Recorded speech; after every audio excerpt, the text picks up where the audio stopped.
You're listening to the Balanced Educator Podcast, episode number 29. Welcome to the Balanced Educator. We're your hosts, Kaylee and Josiane from EduCalm. Our intention is to equip and empower you to feel more calm, balanced, and joyful in all aspects of your life.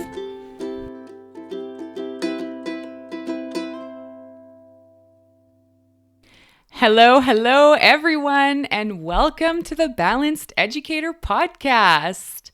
If you are new to this show, welcome. We are so happy to have you here. We invite you to subscribe so that we can connect with you every Monday when our new episodes come out. And if you listen every week, welcome back, and thank you so much for sharing your time with us. We know how valuable it is. And we wanted to thank all who have been rating and reviewing the podcast. It's really helping us to grow our audience, which is one of our big current goals. So thank you.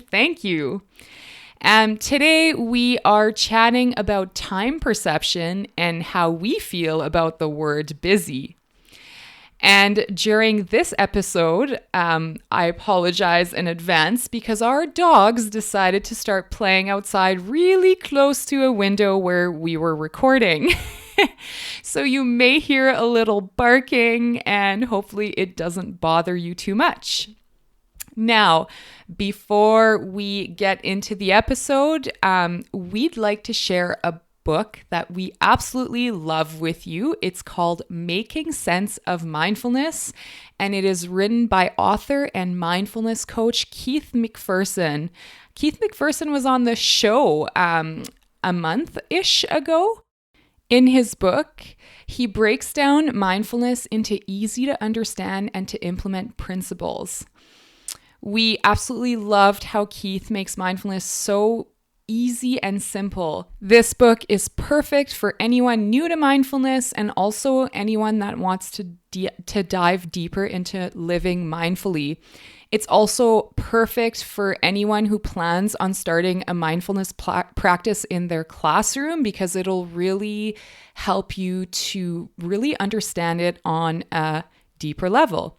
So if you would like to grab a copy of Making Sense of Mindfulness, go to www.educalm.com/Keith.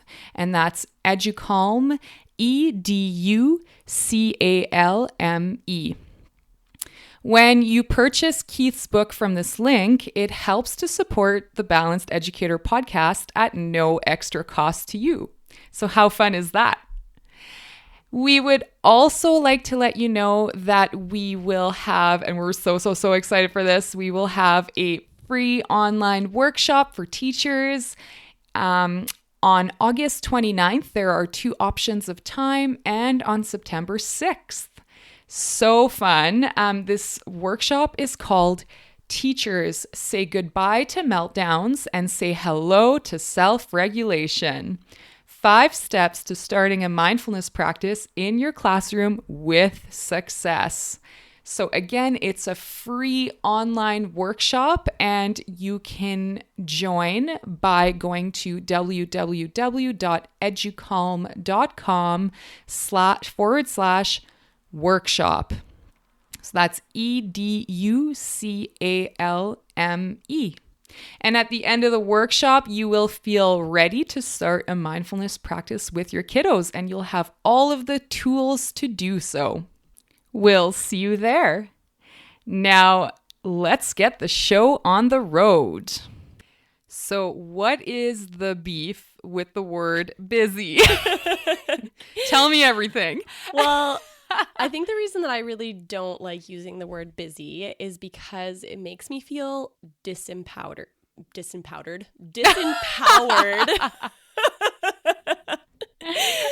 makes me feel disempowered. Like, it feels like someone is making me do things and it wasn't my choice.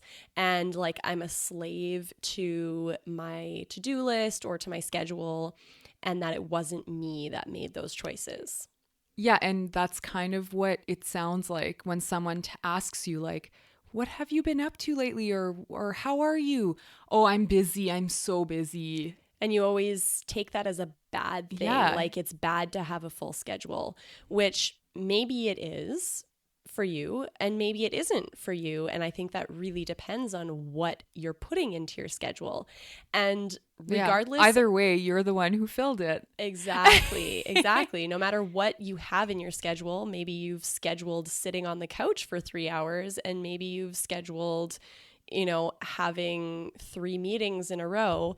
Either way, you're doing something with your time. So when we say, oh, I'm so busy, it makes it feel like you haven't chosen what you're doing with your time or you don't like what you're doing with your time. And in reality, no matter what you're doing, you are the one that has chosen that thing. So yeah, instead of saying I'm busy, I like to just look at it or use a word that doesn't feel disempowering, that makes it feel like I like to say, I've had such a full schedule and it's been awesome. Or I have been doing things that really light me up lately. I've been having so much fun lately, doing all kinds of things. Yeah. Or like a lot of times, sometimes I'll have people say, oh, wow, you guys have been so busy lately. And my reply is, yeah, we've had a lot of awesome things on the go and I've been loving every minute. And it just kind of takes that negative connotation of having a full schedule away and just reminds myself and others that, yeah, I'm choosing this in my schedule and I'm enjoying it. And I am the master of my time. Love it. Yeah. So it feels a lot better. Now, I think also when we say, oh, I'm so busy, it also creates this perception of a lack of time. And the interesting thing with time is it's all perception. We've all had the experience of doing a 1-minute plank, and that feels like a lifetime. Yes. Yeah. And then having fun with your friends in an evening, and the evening goes by in 5 minutes. Exactly. Even though it's been 5 hours. Yeah. And like time, we have so many expressions to explain this. Like time flies when you're having fun. And, oh, time is dragging on. When really time isn't changing at all. It's your perception of that time that is changing. So I like to play with how I'm looking at time and just notice, when do I feel like I'm a slave to time and when do I feel like I'm using my time in a way that feels really good. And I think also when it comes to time as well, it's like we all have 24 hours in the day. And oftentimes when we say like, I'm so busy, it's because we feel like we don't have enough time to do the things that we want to do. But when we actually break down the day, many of us do a lot of things that waste a lot of time that we aren't getting as much joy out of it. It's like we aren't getting a great return on that investment in time. Like scrolling Instagram or like playing on our phones. We're horrible for that. Yeah. Yes, we really are. And like, how many times do you sit down to like quickly check Instagram and all of a sudden an hour has gone by and then you say, I don't have enough time to meditate for 5 minutes. Yeah. I always say, I'm like, I don't have enough time to read books because I love reading and I feel like I never have enough time. But it's like, then yeah, I spent half an hour scrolling mindlessly and I missed out on that opportunity to put time into reading, which is something that I love. Exactly.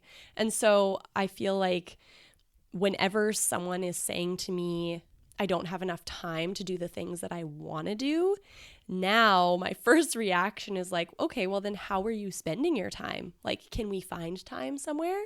Can we find pockets in your day that you're not using your time in a way that is like feels refueling to you, and can we flop that out for something that you would prefer to do? I feel like it would be so interesting to like keep a log of how you use your time for like a full week. Yes. I bet you that would bring so much insight, like how much time you waste. Absolutely. Okay, even like you and I, when we're really organized with our business, and there's an ebb and flow there, obviously, sometimes we're more organized than other times. But when we are not organized, I always feel like in the morning, I waste 2 hours doing nothing before I actually get to work. Mm-hmm. But when we're super organized, I feel like I get so much done in such little time. Yeah, and one thing that both of us really like doing as a habit is as we're ending our day, we write down exactly what we're going to do the next day. This way, when we wake up, we don't waste the time of being like, okay, what do I need to work on today? It's like you know exactly what you're going to get into and you just go.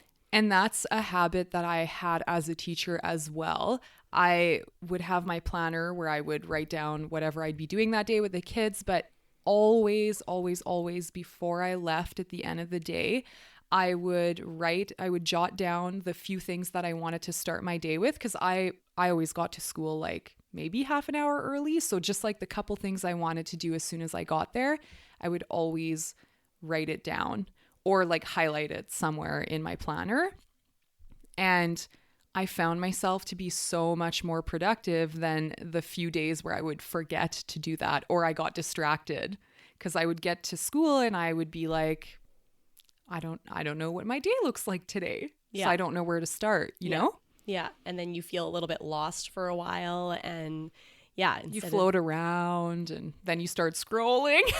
Exactly. I had a bad habit of at the end of the school day, once my students left, and then before I got into doing my prep for the next day, I would feel like I needed a little bit of just like a brain break and a little bit of relaxation time. So what would I do? I'd pull out my phone and I'd start scrolling, and all of a sudden, half an hour, 45 minutes will have gone by in an instant.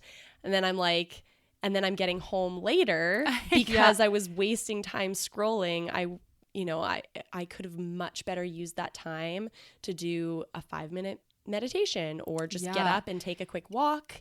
And then you would have gotten home earlier. You would have been able to spend more time with your family, you know? Exactly. And yeah, so that was a bad habit that I got into. And it was also too, then I would start saying things like, I don't have time to make a good supper, or I don't have time to go grocery shopping to get good groceries for a nice supper because I get home so late. In reality, like I wasn't using that time after school super productively a lot of the time. So it was just that I was choosing to scroll instead of getting groceries. When you're saying yes to scrolling, you're saying no to getting the groceries. Yes. And that's a big thing that I think has shifted for both of us, is just taking a step back and recognizing what we are investing our time in. And is that really the most important thing for us according to our personal values?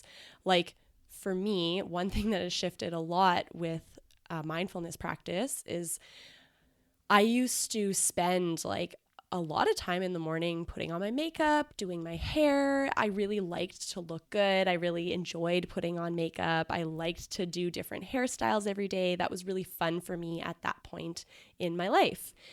And then my values began to shift a little bit, and I started really wanting to meditate in the morning, do a mindfulness practice in the morning. But I felt like I didn't have time. So, that was my first excuse. Well, I could meditate in the morning, but I don't have any extra time. So what I started just slowly doing was, okay, well, if I want to meditate for 5 minutes in the morning, that just means I need to spend 5 minutes less on my hair. And over time, I just started to use less time for getting ready. So now I rarely wear makeup, and you're still just as beautiful, and also my perception has shifted. Like back in the day, I used to feel so uncomfortable going out into public with makeup. Like I would wake up in the morning, and even if I wasn't leaving my house, I would put on makeup. It was just, I don't know, it was like part of my identity. And that's totally okay. I don't think that's wrong. It's just shifted for me. And now I wear makeup so little that I actually feel like the days that I do put on makeup, I'm like, who is that? Like, it feels weird. You don't recognize yourself? Yeah, Like, I catch myself in the mirror and I'm like, I have eyelashes. My eyelashes are very blonde, so it looks like I don't have any when I'm not wearing makeup. But it was just simply shifting. Okay, I have this much time in the morning. How do I really want to spend that time? And it's up to me to choose. No one is forcing me to spend an hour to put on makeup and do my hair. No one is forcing me to do a mindfulness practice. It's up to me to choose how I want to spend that time. So when we are always using the word, I'm so busy, I don't have enough time, I never have enough time to do the things that I want to do, I really think that's just a story that we tell ourselves, and often a story that society has taught us to tell ourselves, right? Yes, I was just going to get into that. Like, busy. In our society, it's like we have to be busy. Why is that? Does that make you more successful to be busy? Does it make you a better person to be busy? Does it make you smarter to be busy? It doesn't. And the funny thing that I find so hilarious is that we are both trained that we have to be busy all the time, and we are also trained that we also have to complain about the fact that we're busy all the time. That's so strange. Right? It's like, if you're not busy all the time, you're lazy. But if you are busy all the time, it's like, oh, I'm so busy. It's like, it's so funny. It's this double-edged sword. So interesting. Like, why? Yeah. So I think it's just so important for us to take our power back and decide that no one can tell us how we're spending our time. And even if, no matter what we're choosing, even the things that we believe are incredibly important, we are making that choice to do that thing. No one is forcing us to do that thing. And it's all just our perception of what we think is important. Yeah. I think too, if we take the time to zoom out and look at the big picture, and I know we talk about this a lot on this show, right? To kind of, so our dogs are barking in the background. It's always so distracting. They want to be on the podcast too. Yeah, they would like to meet you all. What was I saying? Zooming back. Oh, yes. And just like taking a look at how we're using that time. Yeah. And is the way that I'm using my time contributing to my values and my goals and what I think is important? Or am I using my time in a way that society or someone that we don't even know who that person is, you know, like, we're like, they think I should spend my time this way. They think that I'm like bad if I don't do things this way. And like, who is that they? Yeah. And also that's a rough one for teachers because you get pulled in so many directions as a teacher and you get asked to do all of these like extracurricular things. So when to say yes and when to say no, and it's okay to say no. Yeah. Because like we said earlier, when you're saying yes to something, you're saying no to something else, right? Yeah. If you're saying yes to coaching soccer, you're saying no possibly to spending time with your kids, like your children or your family, or for your self-care or whatever that might be. So I think it's important to reflect when we get asked, you know, can you do this or can you do that at school, at work, that we take the time to think, is this something that will be good for me? Is this how I want to use my time? Yeah, big time. And in my experience, from having been the yes girl that just was like, oh, you need my help? Sure, I'll do all the things. You were. Yeah. I realized that people would just keep asking me till I said no. Like I got to a point where I was like, why are people always asking me? Oh yeah, because I say yes all the time. So it's easy for them. If I'm always saying yes, then of course they're going to come to me first. They're not going to try to be like, oh, we should be fair. Everyone has a lot on their plate. So if they know that I always say yes, they'll come to me first until I start saying no. And then they'll start spreading it out to different people. And no, you are not a bad person when you say no. Exactly. Because saying yes to coaching a team that if that wasn't one of my core values, I mean, I loved coaching volleyball. I really did.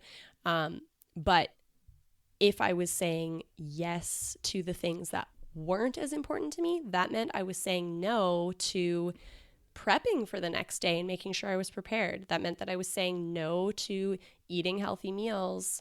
It meant I was saying no to my family because I was getting home later.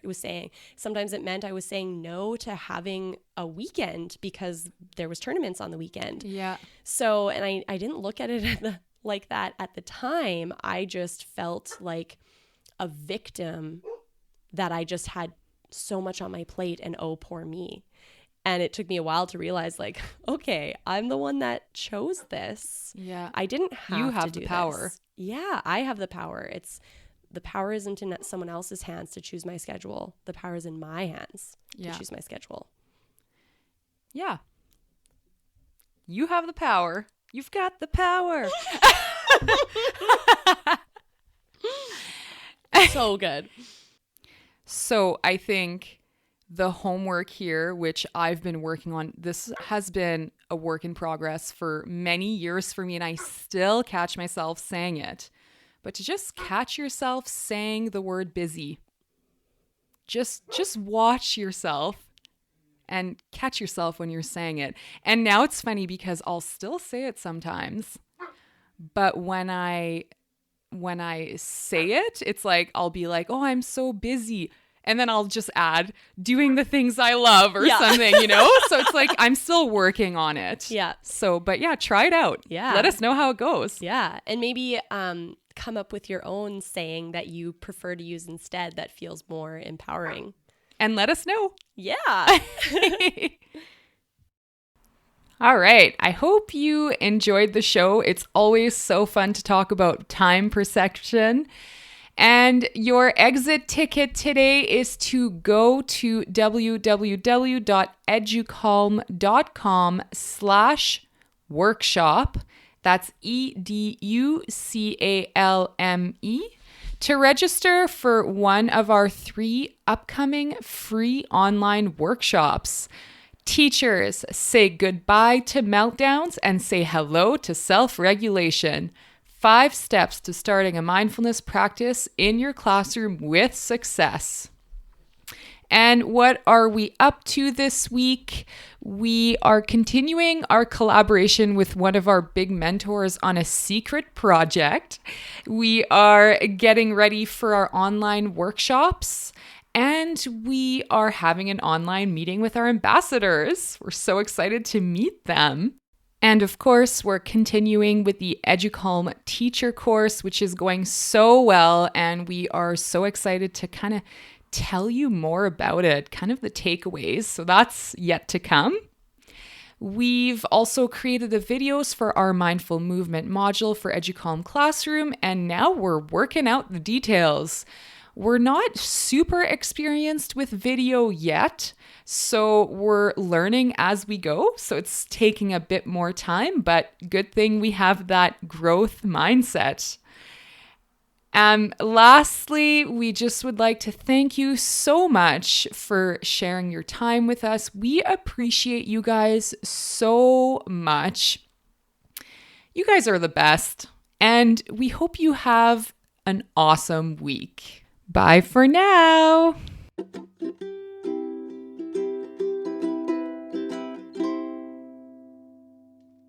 Hey there, Balanced Educator. We appreciate you and the work that you're doing in the world. We are here to support you, so we've created a free resource library for you to use anytime you want. Resources for mindfulness for you and your kiddos at home or in the classroom. You can get these free resources by going to www.educalm.com/The Balanced Educator. Again, that's www.educalm, that's spelled EduCalme.com/The Balanced Educator. Thank you for being a part of our EduCalm community.